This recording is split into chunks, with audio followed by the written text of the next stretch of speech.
저는 22년 11월부터 퇴사하는 23년 6월까지 임금체불을 당했고 총 금액은 약 2,200만 원 정도입니다. 회사를 다닐 때 근로를 하지 않으면은 돈을 주지 않겠다고 하고 퇴사를 하면은 돈 받기 어렵다. 나라에서 대지급금을 받아라 하면서 계속 임금체불을 하였고 총 피해자 30명 중에 25명이 임금체불을 당했는데 임금체불을 고소를 하면서 고소를 취하하게 되었습니다.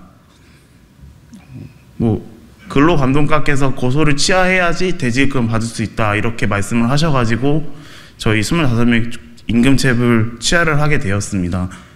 알고 봤더니 그게 사실이 아니었고 저희는 근로감독관께서 말씀하신 대로 취하를 했기 때문에 더 이상 그 사건에 대해서 고소를 할 수도 없게 되었습니다. 저희 25명은 총 금액이 약 4억 원 넘게 될 정도로 큰 금액이었지만 그 금액을 다시 받을 수 없게 되었습니다. 사건은 이미 MBC에서 보도된 바 있습니다. 근데 문제는 이 과정에서 30여 명이나 되는 피해자들이 있었음에도 불구하고 이들의 노동권을 보호해야 될 근로감독관이 오히려 피해자들에게 고소를 취하해라. 그럼 나라에서 돈을 받을 수 있다. 이런 식으로 취하를 종용해서 30명 중에 무려 25명이 고소를 취하해서 권리구제를 받을 수 있는 가능성을 잃어버린 사건입니다. 이게 키친엑스뿐만 아니라 일선 근로감독관들이 이런 행태가 더 있는 것이 현장에서 확인되고 있습니다. 우리는 특별한 감독관을 만나고 싶지 않습니다. 안녕하세요. 저는 청년유니언의 자문노무사 하은성 노무사입니다. 근로감독관의 고소 취하 종용과 불성실 조사에 따른 직무유기 실태를 고발하는 이 자리에서 저는 매우 슬프지만 중요한 이야기를 하고자 합니다. 우선 첫째, 감독관을 너무 믿어서는 안 됩니다. 감독관이 자신이 말한 것과 다르게 조서에 적거나 조서의 내용이 사실과 다르다고 생각되면 조서 작성을 거부해야 합니다. 서명 또는 날인을 하지 않은 조서는 효력이 없습니다. 내용을 고칠 수 없다면 다음에 다시 진술을 할 테니 그 부분을 아예 지워달라고 해야 합니다. 둘째, 서울 북부지청의 정모 근로감독관은 근로기준법에 적용을 받는 근로자인지 여부에 대한 조사를 단 2페이지 만에 마쳤습니다. 인적사항을 제외하면 별로 물어보는 것도 없었습니다. 그 몇 차례 질문 만에 당사자는 자신이 근로자가 아니라는 판단을 받게 되었습니다. 심지어 법리적인 부분은 정확히 모르는 진정인을 다그쳐서 조서의 내용을 자신이 종결하기 쉽게 바꿔놓기도 하였습니다. 정말 대단한 능력입니다. 또한 진정을 제기했는데 부당하게 사건이 끝났다면 반드시 바로 이것이 제대로 끝난 사건인지를 검토해야 합니다. 임금채권은 소멸시효가 3년으로 제한되기 때문에 시간이 지나면 다투지 못할 수도 있습니다. 두 번째 사례는 바로 이 천안노동청의 사례입니다. 천안노동청의 복무 감독관은 최초 진정 사건에 대하여 기소유예 처분이 있었다는 이유로 3개월째 어떠한 조사도 없이 사건을 뭉개다가 일사부재리 원칙이 확실하다며 사건을 일방적으로 종결시켰습니다.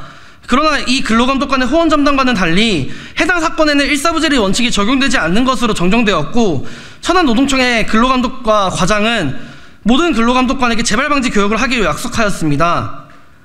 그러나 이것으로 책임이 다 지어지지는 않습니다. 해당 근로감독관에 대한 징계는 아직도 결정되지 않았습니다.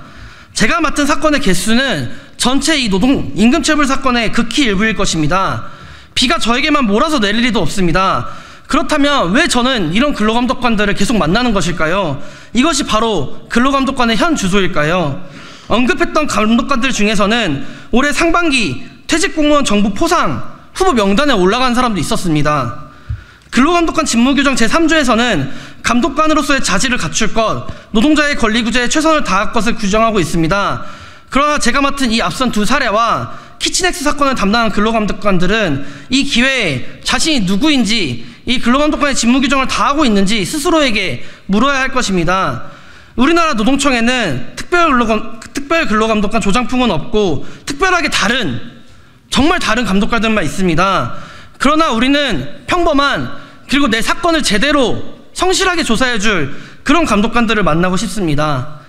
근로자들이 일한 만큼 제때 정당하게 임금을 받는 것은 기본적인 상식이자 원칙임에도 이를 지키지 않는 임금체불은 노동의 가치를 근본적으로 훼손하는 반사회적인 범죄입니다.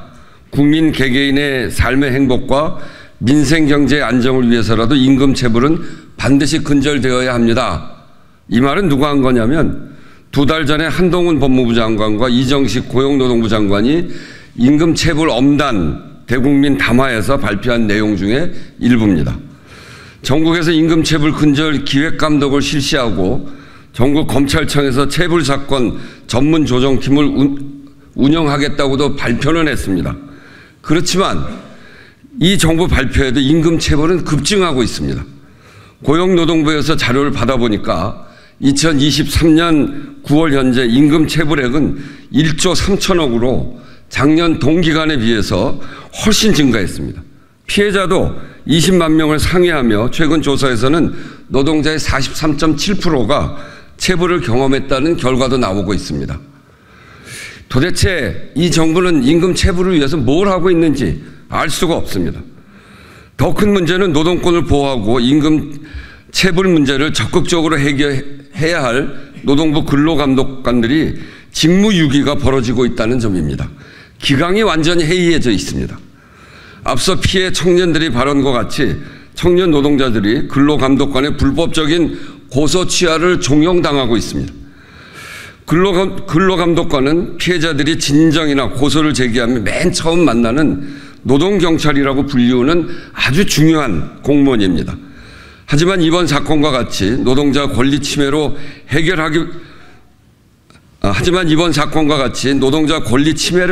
해결하기보다는 적당한 선에서 무마하거나 합의를 종용하는 경우가 있으며 심지어 사용자 편향적 업무를 처리하는 경우가 정말 비일비재하다는 것이 이번 일을 통해서 드러났습니다. 이정식 고용노동부 장관은 앞선 담화에서 임금체불이 반사회적 범죄라고 강조했지만 말뿐인 대책에 실질적으로 바뀐 것은 아무것도 없습니다. 아니 오히려 더 나빠지고 있습니다. 청년들은 임금체불로 인한 생활고에 더해서 제대로 된 법의 보호도 받고 있지 못한 것입니다. 고용노동부 장관에게 요구합니다. 직무유기를 벌인 근로감독관에 대한 강력한 징계와 근로감독 체계 전반에 대한 점검이 필요합니다. 또 임금체불 사건에 대해서 더욱 적극적인 근로감독 행정이 필요합니다. 정말로 윤석열 정부가 청년들이 미래를 안정적으로 설계하면서 사회의 중추로 성장하기를 원한다면 지금이라도 제대로 된 임금체불 방지 대책을 마련해서 미래를 설계할 수 있는 경제적 안전을 보장해 주어야 합니다. 또 최근 이 문제가 언론을 통해 알려지면서 임금체불과 근로감독관의 직무유기로 인한 피해 제보가 전국 각지에서 터져나오고 있습니다. 이번 회견을 시작으로 억울한 임금체불을 당했음에도 근로감독관의 직무유기 등으로 인해서 보호받지 못하는 청년들, 노동자들이 피해 내용을 신고할 수 있는 제보센터를 운영해서 피해 실태를 파악하고 국회가 적극 대응해 나가겠습니다. 지난주 월요일은 전태일 열사가 자신의 생명을 내어준 53년이 되는 날입니다. 근로기준법을 준수하라. 그렇게 절규하면서 분신한 청년 노동자 전태일에게 없었던 것은 대학생 친구만이 아닙니다. 청년 노동자 전태일이 보고 싶었던 또 한 사람은 노동자들의 이 처절한 현실을 이해하고 노동법을 제대로 알며 엄정히 집행하는 근로감독관이었을 것입니다. 근로감독관들이 노동자들의 처지를 이해하고 권익을 보호하는 본연의 역할에 충실할 수 있도록 국회가 제도 개선 마련에도 앞장서겠습니다. 또 이번 사건처럼 여전히 우리 청년들은 일한 만큼 제때 정당하게 임금을 받는 것조차 어려운 경우가 많습니다. 오늘 함께하고 있는 청년들이 문제를 포함해 임금체불 문제가 근본적으로 해결될 수 있도록 최선을 다하겠습니다. 윤석열 정부의 이정식 고용노동부 장관은 지난 9월 임금체불은 반사회적인 중대범죄라며 법과 원칙에 따라 책임을 묻겠다는 강한 의지를 드러낸 바 있습니다. 그렇지만 법과 원칙에 따라 처리하겠다는 윤석열 정부의 입장은 정작 오늘 키친에스 등 청년 노동자 사례에서도 드러나듯이 현장의 임금체불 근절은커녕 피해자 보호마저 제대로 하고 있지 못한 상황입니다. 지난 5월 스타트업 키친X로부터 6개월간 임금체불을 당한 피해 청년 30명이 서울과 경기 지역 노동청 근로감독관으로부터 고소 취하를 종용받았습니다. 노동부의 근로감독관이 명백한 직무유기와 직권남용을 저지른 것입니다. 이처럼 윤석열 정부의 고용노동부는 임금 체불 업체를 옹호하고 광조하는 행태를 보여주고 있는 것입니다. 지난 9월에 이정식 장관이 얘기했던 임금 체불에 대해서 중대범죄로 다루겠다는 말이 무색해지고 있는 작금의 현실에 근로감독관의 행태를 두고 봤을 때 스스로 법과 원칙을 지키지 않는 윤석열 정부가 청년들을 이해한다고 과연 말할 수 있을까요? 윤석열 정부가 국정과제에 임금 체불 해결을 넣은 지 9달이 지났지만 체불 규모가 줄어들기는커녕 계속해서 늘고 있습니다. 아무런 해법도 뚜렷한 대책도 보이지 않습니다. 올해에만 18만 명의 근로자가 1조 1,400억 원의 임금을 받지 못해 고통받고 있습니다. 당사자뿐만 아니라 가족들의 생계까지 위협하는 임금 체불은 반드시 뿌리 뽑아야 할 사회 악입니다. 청년 근로자들의 작은 희망마저 지키지 못하는 정부에 맞서서 우리 민주당이 나서겠습니다. 근로자들이 흘린 땀만큼 정당한 보상을 받는 나라, 노동의 가치가 존중받고 변함없는 나라를 만들 수 있도록 더불어민주당이 최선을 다하겠습니다.